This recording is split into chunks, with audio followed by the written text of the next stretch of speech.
नमस्कार मित्रों। 25 दिसंबर को ये पूरा विश्व जो है वो क्रिसमस को मनाता है, जीसस क्राइस्ट के जन्मदिन के रूप में, जिन्हें ईश्वर की संतान भी कहा जाता है क्रिश्चियंस के मुताबिक।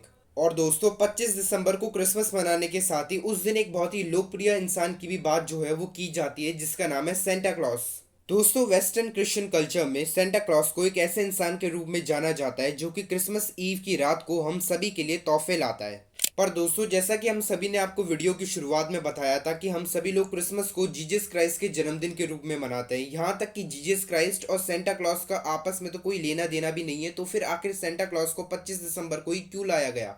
यहाँ तक कि दोस्तों, सेंटा क्लॉस के बारे में बाइबल में भी एक शब्द तक नहीं लिखा गया है, तो फिर आखिर सेंटा क्लॉस जो है वो 25 दिसंबर से किस तरह से जुड़े हुए हैं, अगर हमें ये जानना है तो फिर हमें शुरू से शुरुआत करनी होगी। दोस्तों, 15 मार्च 4th सेंचुरी में सेंट निकोलस नाम के इंसान का जन्म हुआ था, जिन्हें हम बाद में फादर क्रिसमस, सेंट निक, क्रिस क्रिंगल, सेंटा, सेंटी और सेंटा क्लॉस के नाम से आज के समय में जानते हैं। दोस्तों, सेंट निकोलस को सबसे पहली बार 13 सेंचुरी के एक चित्र में दिखाया गया था, सेंट कैथोलिक मोनेस्ट्री में, सिनाई में। पर दोस्तों, अब हम सेंट निकोलस के बारे में बात करते हैं कि वो कहाँ पर से थे, कौन से साल में थे और उन्हें सेंटा क्लॉस किस वजह से बुलाया जाने लगा था। दोस्तों, सेंट निकोलस को रोमन साम्राज्य के लाइकिया क्षेत्र में, जो कि आज तुर्की में है, मायरा जो कि आज डेमरे है, 4th सेंचुरी के ग्रीक क्रिश्चियन बिशप के रूप में भी जाना जाता था। सेंट निकोलस को उस समय गरीबों को उदारता पूर्वक दान देने के लिए बहुत ज्यादा जाना जाता था। विशेष रूप से सेंट निकोलस के बारे में ये कहा जाता है कि उन्होंने एक क्रिश्चियन परिवार की 3 बेटियों को दहेज देने में उनकी बहुत ज्यादा सहायता की थी, ताकि उन्हें बाद में प्रोस्टिट्यूशन ना करनी पड़े। दोस्तों, सेंट निकोलस जो थे वो दयालु होने के साथ ही एक बहुत ही ज्यादा धार्मिक इंसान भी थे, इसीलिए उन्होंने अपना पूरा जीवन जो था वो क्रिश्चियनिटी को समर्पित कर दिया था। इसी वजह से सेंट निकोलस को यूरोपियन महाद्वीप के नेदरलैंड, बेल्जियम, ऑस्ट्रेलिया, चेक रिपब्लिक और जर्मनी में उन्हें आमतौर पर विहित वस्त्र पहने दाढ़ी वाले बिशप के रूप में चित्रित किया जाता है। पर फिर दोस्तों, सेंट निकोलस की मृत्यु के बाद धनुधारियों ने, नाविकों ने और बच्चों से लेकर समूहकारियों ने सेंट निकोलस को अपने संरक्षक संत की तरह बताया था। यहाँ तक कि सेंट निकोलस को एम्सिडॉन और मॉस्को दोनों के संरक्षक संत की उपाधि दी गई थी। फिर दोस्तों, मिडल एजेस में अक्सर 6 दिसंबर को उनके नाम दिवस के रूप में शाम को बच्चों को उपहार दिए जाते थे उनके सम्मान में।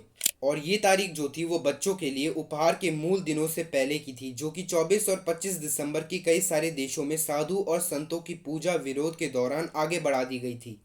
और इस तरह से 6 दिसंबर से 25 दिसंबर को क्रिसमस ईव की शाम को बच्चों को तोहफे देने की प्रथा की शुरुआत जो थी वो की गई थी। और इस प्रथा की शुरुआत जो थी वो सबसे पहले मार्टिन लूथर ने कराई थी, क्योंकि वह सेंट निकोलस के तोहफे देने के तरीकों से बहुत ही ज़्यादा प्रभावित थे। और मार्टिन लूथर ने इस चीज़ का बहुत ही ज़्यादा प्रचार कराया था कि हम सभी लोग 25 दिसंबर को बच्चों को तोहफे देंगे, ताकि बच्चों का ध्यान जो है वो संतों से हटकर जीसस क्राइस्ट की पूजा की तरफ चला जाए। फिर मार्टिन लूथर ने सबसे पहले क्रिसमस ईव के दिन उपहार लाने वाले के रूप में क्राइस्ट काइंड का सुझाव दिया था, लेकिन सेंट निकोलस जो थे वो लोगों में पहले से ही लोकप्रिय थे उपहार लाने वाले के रूप में। वहीं पर ही दोस्तों, 16 सेंचुरी इंग्लैंड में हेनरी 8 के शासन में उन्होंने एक चित्र बनाया था, जिसमें एक बहुत ही बड़ा आदमी जो था वो लाल या फिर हरे रंग का कपड़ा जो था वो वस्त्र पहने हुए था। और उन्होंने इस चित्र से क्रिसमस पर अच्छे उत्साह की भावना को दर्शाया तथा शांति, आनंद, अच्छा भोजन, मदिरा और उल्लास लाया था। लेकिन इंग्लैंड में अब 6 दिसंबर को सेंट निकोलस का पर्व जो था वो नहीं मनाया जाता था, इसीलिए फादर क्रिसमस का उत्सव क्रिसमस दिवस के साथ मेल खाने के लिए 25 दिसंबर को मनाया जाने लगा। पर फिर दोस्तों, 1850 में नेदरलैंड, बेल्जियम में सबसे पहली बार सेंटा क्लॉस का कैरेक्टर जो था उसे पूरी तरह से बनाया गया था, जो कि आधारित था सेंट निकोलस पर।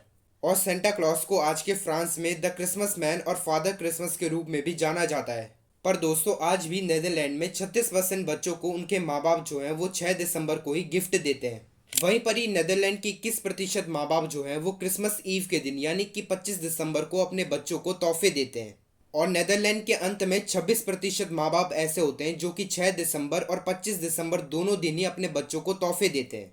दोस्तों, आज की दुनिया से तकरीबन 200 करोड़ लोग यानी कि 160 अलग अलग देशों से आते हैं और क्रिसमस को मनाते हैं, और उनके लिए क्रिसमस जो है उनके कैलेंडर में एक बहुत ही महत्वपूर्ण दिन होता है। दोस्तों, सेंट निकोलस के दयालु स्वभाव और उनके दान पुण्य की वजह से आज के समय में उनकी मृत्यु के बाद भी उन्हें सेंटा क्लॉस के रूप में हर रोज ही याद किया जाता है, क्योंकि ये एक ऐसा व्यक्तित्व है जो कि पूरी दुनिया में बहुत ही ज़्यादा लोकप्रिय है। और दोस्तों, सेंटा क्लॉस के लिए ये कहना बिल्कुल भी गलत नहीं होगा कि सेंटा क्लॉस जो है वो इस विश्व के उन लोगों में से है जो बहुत ही ज़्यादा लोकप्रिय है, बच्चों से लेकर बड़ों तक, यहाँ तक कि इनके हेटर्स जो हैं वो तो ना के बराबर ही हैं। पर दोस्तों अब आप अपने विचार जो है हमें कमेंट सेक्शन में लिखकर बताएं सेंटा क्लॉज के बारे में, और आप हमें कमेंट सेक्शन में यह भी लिखकर बताएं कि आप इस बार क्रिसमस में सेंटा क्लॉज से कौन सा तोहफा चाहते हैं।